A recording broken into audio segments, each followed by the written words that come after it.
कहते हैं उन्हीं दोनों पुत्रियों के साथ गणेश जी भगवान का विवाह हो जाता है। बोलो गणपति महाराज की जय। गणेश जी महाराज का विवाह हो जाता है। समय काल व्यतीत हुआ, उनके दो पुत्र भी हुए जिनको शुभ और लाभ कहते हैं। ये गणेश जी के पुत्र हैं शुभ और लाभ। अब इधर कुछ समय बाद पता चला कि कार्तिकेय जी महाराज पहुंचने ही वाले थे कि बीच में नारद जी की मुलाकात हो गई। नारद जी ने पूछा कहाँ जा रहे हो? हंसते हुए कार्तिकेय ने कहा कि मैं परिक्रमा मेरी पूरी ही होने वाली है। गणेश पता नहीं कहाँ पहुंचा होगा, अभी तो थोड़ी दूर भी नहीं पहुंचा होगा, मैं नजदीक में आ गया, फिर पूरी होने वाली मेरी परिक्रमा। नारद जी हंसते हुए कह रहे हैं देखो गणेश की परिक्रमा पहले ही पूरी हो गई और गणेश जी का विवाह भी हो गया। अब जब ऐसी बात सुनी कार्तिकेय जी महाराज बड़े दुखी हुए। कह रहे हैं ये तो गलत बात है। माता पिता ने पूरे ब्रह्मांड की परिक्रमा की बात कही थी, लेकिन नारद ने सिर्फ माता पिता की परिक्रमा करके उसका विवाह कर दिया। इसका मतलब ये है कि मेरे माता पिता मुझको नहीं मानते, मुझसे प्रेम नहीं करते। कार्तिकेय जी महाराज बड़े दुखी हुए और आए, अपने माता पिता को प्रणाम किया और जो है चले जाते हैं। माता पिता के बहुत रोकने के बाद भी कार्तिकेय जी महाराज रुकते नहीं हैं और वो चले जाते हैं। क्रौंच पर्वत पर बोल शंकर भगवान की जय। कहते हैं कि एक समय आता है कार्तिक माह की पूर्णिमा को, सभी जितने भी देवी देवता हैं वो सभी लोग जाते हैं कार्तिकेय जी महाराज का दर्शन करने। क्रौंच पर्वत पर जाते हैं और हर अमावस्या को भगवान शिव स्वयं जाते हैं क्रौंच पर्वत पर कार्तिकेय जी से मिलने, और पूर्णिमा को माता पार्वती और भगवान शंकर दोनों साथ में जाते हैं। कार्तिक माह की पूर्णिमा में सभी देवी देवता जो है कार्तिकेय महाराज के दर्शन हेतु क्रौंच पर्वत पर जाते हैं। बोलो शंकर भगवान की जय।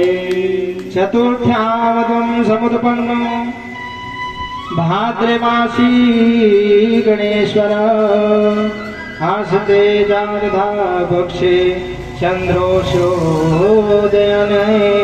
शुभे।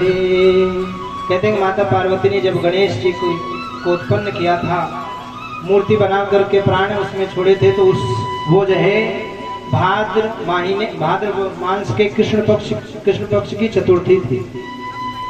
भादव महीने के कृष्ण पक्ष की चतुर्थी थी।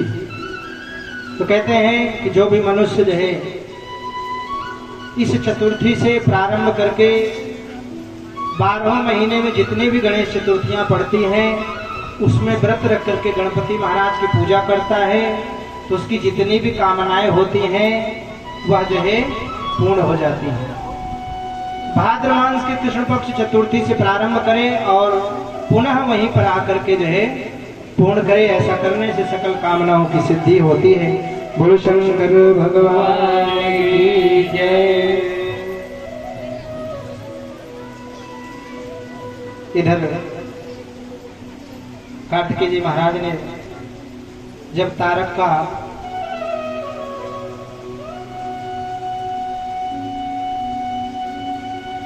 का वध कर दिया था, तो उसके 3 पुत्र थे, तारकाक्ष, कमलाक्ष और विद्युन्माली।